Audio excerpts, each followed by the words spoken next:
The dark and the wicked ये movie 2020 में release हुई है अगस्त महीने में। और ये एक काफ़ी बढ़िया हॉरर साइकोलॉजिकल थ्रिलर मूवी है। सो चलिए दोस्तों, बिना किसी टाइम वेस्ट के हम लोग सीधा इस फिल्म की कहानी को सुनते हैं। सो दोस्तों, कहानी की शुरुआत में हम एक बूढ़ी लेडी को देखते हैं जो कि कपड़े सी रही थी। शायद यही उसका पेशा होगा। वो एक फार्म में रहती थी अपने हस्बैंड के साथ। उनकी हस्बैंड की तबीयत बहुत ज़्यादा ख़राब थी, काइंड ऑफ वो कोमा में थे। उस रात हम उनके भेड़ के तबेले में भेड़ों के बीच किसी को देख पाते हैं जो कि किसी भी एंगल से इंसान नहीं लग रहा था। रात को वो बूढ़ी लेडी किचन में सब्जी काट रही थी और तभी उनके पीछे रखा चेयर अपने आप हिल के उनके सामने आ जाता है। ऐसा लग रहा था कि उस चेयर पर कोई बैठा हुआ है। दूसरी सुबह मंडे हम लुइस को देखते हैं। लुइस उसी बूढ़ी लेडी की बेटी थी। उस बूढ़ी लेडी का एक बेटा भी था जिसका नाम था माइकल। पिता की तबीयत खराब होने के कारण लुइस और माइकल यहाँ पर फार्म का काम संभालने आए थे और घर पे एक नर्स भी थी जो उनके डैड का दवा पानी में मदद करते थे। लेकिन दोस्तों, रात को लुइस की माँ काफ़ी सैड थी और वो बार बार यही बोल रही थी कि उनके बच्चों को यहाँ पर नहीं रहना चाहिए, यहाँ से चला जाना चाहिए। रात को खाना खाने के बाद जब लुइस किचन में खड़ी थी तब हम घर पर एक अनजान आकृति को देख पाते हैं। रात को जब सारे लोग सो जाते हैं तब लुइस की माँ फिर से किचन में आकर सब्जियां काट रही थी। उस वक्त पीछे में उनका रखा चेयर फिर से हिलता है, लेकिन इस बार उन्हें वो पलट के नहीं देखती। लेकिन तभी अचानक उनको कुछ होता है और वो छुरी से अपना उंगलियां काट लेती है। दूसरा दिन ट्यूसडे, लुइस और माइकल दोनों ही अपनी माँ को ढूंढ रहे थे। तभी लुइस देखती है उसकी माँ की डेड बॉडी फार्म हाउस के अंदर लटक रही है। दोनों ही बच्चे अपनी माँ के जाने पर काफ़ी तकलीफ में थे। वो दिन पूरा ही गुजर जाता है। वेंसडे को घर पर नर्स आती है लुइस के डैड के लिए। वो नर्स लुइस को ये बताती है कि तुम्हारी माँ किसी से बात करती थी। मुझे पहले ऐसा लगता था कि तन्हाई के कारण वो खुद से बात करती थी, बट वो खुद से बात नहीं करती थी। लुइस ये बात माइकल को बताने की कोशिश करता है, लेकिन माइकल इस बात को पूरी तरीके से नज़रअंदाज करता है। लुइस के फैमिली का क्लोज फ्रेंड था चार्ली। चार्ली लुइस की तकलीफ समझता है। शाम को जब लुइस बाथरूम में नहा रही थी तब वो बाहर अपने डैड को खड़ा देखती है जो उसे देख रहा था। लुइस की डैड काफ़ी क्रीपी लग रहे थे जिसके कारण लुइस काफ़ी ज़्यादा डर जाती है। लेकिन तभी वहाँ पर माइकल आता है और माइकल देखता है लुइस ऐसे ही डर के एक कोने में बैठी हुई है। जब दोनों भाई बहन अपने डैड को चेक करने जाते हैं तो उनके डैड तो बिल्कुल बेड पर ही गिरे हुए थे कोमा की हालत में।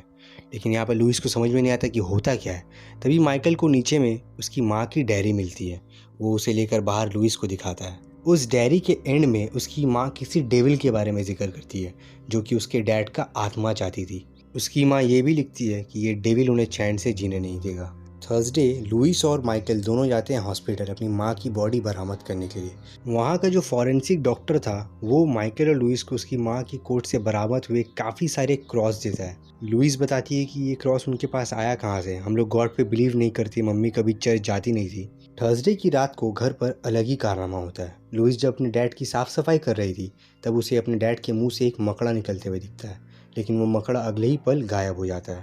रात को जब माइकल सो रहा था तब उसके कमरे की लाइट बार बार कोई ऑन कर दे रहा था और तभी उसे खिड़की के बाहर अपनी माँ दिखती है जो कि हवा में फ्लो कर रही थी। अचानक ध्यान भटकने के कारण माइकल अपनी माँ को फिर बाहर देख नहीं पाता। उसे ऐसा लगता है कि शायद ये उसकी आंखों का धोखा था, लेकिन दोस्तों उस रात उसके कमरे में सचमुच कोई था।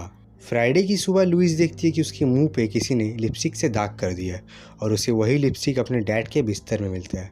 उसे समझ में नहीं आता है क्या हुआ, लेकिन तभी कमरे में कॉल आता है। जब वो फ़ोन पिक करती है तो सामने वाला इंसान बोलता है कि यहाँ से चले जाओ। उस दिन लुइस माइकल के संग कहीं जा रही थी और तभी उन्हें रास्ते पर एक प्रीस्ट मिलता है। वो प्रीस्ट बताते हैं कि मैं तुम्हें और तुम्हारी फैमिली को अच्छे से पहचानता हूँ। वो प्रीस्ट एक क्रॉस देता है माइकल को और ये वही क्रॉस था जो माइकल और लुइस को हॉस्पिटल से बरामद हुआ था। वो लोग उस प्रीस्ट को घर पे लेके आते हैं। उस प्रीस्ट की बातें सुनकर माइकल और लुइस को काफ़ी गुस्सा आने लगता है। माइकल उस प्रीस्ट को ये बताता है कि तुमने ही ये सारी चीज़ें मेरी माँ के दिमाग में डाला था। मेरी माँ को गॉड पर बिलीव नहीं था, डेविल पर भी नहीं था। तुमने ही कुछ कहा जिसके कारण मेरी माँ की तबीयत खराब हुई और उन्होंने सुसाइड कर लिया। वो प्रीस्ट जाते जाते माइकल और लुइस को ये बताता है कि तुम्हारी माँ जिस चीज़ से डर रही थी वो चीज़ बाहर नहीं बल्कि इस घर के अंदर है। रात को वो प्रीस्ट फिर से घर के बाहर आता है और माइकल और लुइस को घर के बाहर बुला रहा था, लेकिन लुइस माइकल को घर से बाहर निकलने से मना करती है। वो प्रीस्ट के शक्ल पर टॉर्च मारती है और वो प्रीस्ट किसी भी एंगल से इंसान नहीं बल्कि एक पोजेस्ड ईवल लग रहा था। उस दौरान घर पे फिर एक कॉल आता है और तभी वो प्रीस्ट गायब हो जाता है, लेकिन इस बार लुइस उस कॉल को पिक नहीं करती, वो उल्टा टेलीफोन ही उखाड़ देती है। लुइस को ये कॉल कोई और नहीं बल्कि चार्ली कर रहा था। उसे लुइस को कुछ बताना था। तभी चार्ली को लगता है कि उसके घर पे कोई है। जब वो बाहर दूसरे कमरे में बंदूक लेकर चेक करने आता है तो उसे वहाँ पर लुइस की स्पिरिट नज़र आती है, जो अपने आप को एक छुरी से स्टैब कर रही थी। वो स्पिरिट चार्ली को पोजेस कर लेती है और चार्ली अपने आप को गोली मार लेता है। चार्ली के बारे में लुइस और माइकल को कुछ भी खबर नहीं था। सैटरडे की सुबह लुइस उसी प्रीस्ट को कॉल करने की कोशिश करती है, लेकिन वो प्रीस्ट काफ़ी अजीब बातें बताता है। वो बताता है कि मैं कभी भी तुम्हारे घर यानी टेक्सास में आया ही नहीं, मैं हमेशा शिकागो में ही था। और फिर तभी वो माइकल की आवाज़ में रोने लगता है, अपनी फैमिली के बारे में बात करने लगता है। तो लुइस काफ़ी डर जाती है और वो फ़ोन कट कर देती है। अब दोनों ही भाई बहनों को अपनी डैड की फ़िक्र होने लगी थी, तो वो उन्हें हॉस्पिटल में शिफ्ट करना चाहते थे, लेकिन डॉक्टर बताते हैं कि इतना दूर का सफ़र तुम्हारे डैड सर्वाइव नहीं कर पाएंगे। उस दोपहर माइकल और लुइस देखते हैं कि किसी ने उनके सारे भेड़ों को मार दिया है। ऐसा लग रहा था कि उन्हें पूरा काट खाया गया है। गिनती के कुछ 5-6 भेड़ ही बचे हुए थे और उनमें से काफ़ी सारे बच्चे भेड़ भी थे। रात को जब माइकल उन बच्चे भेड़ों के साथ फार्म के अंदर था तब उसे वहाँ पर अपनी माँ की स्पिरिट नज़र आती है, जो कि उसे हॉन्ट करता है। यहाँ दूसरी ओर लुइस अपने डैड के साथ सो रही थी। तभी उसे ऐसा लगता है कि उसके पीछे उसके डैड को कोई चीज़ काफ़ी तकलीफ़ पहुँचा रही है। जैसे ही वो पलटती है वहाँ पर उसका डैड नहीं होता, उसका डैड ऊपर सीलिंग में होते हैं। लेकिन दोस्तों ये सिर्फ लुइस का सपना था। उसकी आंखें खुलती है दूसरी सुबह संडे को। दोस्तों ये इस फिल्म का आखिरी दिन है, तो इसे एंड तक ज़रूर देखना। संडे सुबह उठकर लुइस माइकल को ढूंढ रही थी, लेकिन माइकल का कहीं पता नहीं था। तभी उसके घर के बाहर एक बच्ची लड़की आती है, जो कि ये बताती है कि चार्ली उसका ग्रैंडफादर था और जो कि अब नहीं रहे। लुइस को चार्ली का सुनकर काफ़ी बुरा लगता है और वो उस बच्ची लड़की को घर के अंदर बुलाती है, लेकिन वो बच्ची लड़की एक स्पिरिट थी जो कि लुइस को हॉन्ट करती है और फिर गायब हो जाती है। थोड़ी ही देर पे घर पे नर्स आती है उसकी डैड की रूटीन चेकअप करने के लिए। यहाँ लुइस जब माइकल को कॉल कर रही थी तब उसे ये पता चलता है कि माइकल अब घर छोड़कर चला गया है। माइकल लुइस को ये बताता है कि देखो मेरी बीवी है, 2 बच्चियाँ हैं, मुझे अब उनका फिक्र करना है, यहाँ पे रहना खतरे से खाली नहीं, तुम भी हो सके तो यहाँ से जल्दी निकल जाओ। माइकल का यूं ही सब कुछ छोड़ के चले जाने पर लुइस काफ़ी रो रही थी, लेकिन तभी दूसरे कमरे से नर्स की चीखने की आवाज़ें आती है। जब लुइस जाके देखती है तो वो देखती है कि वो नर्स एक कील अपने गाल पे घुसाकर काफ़ी ज़ोर से चिल्ला रही है।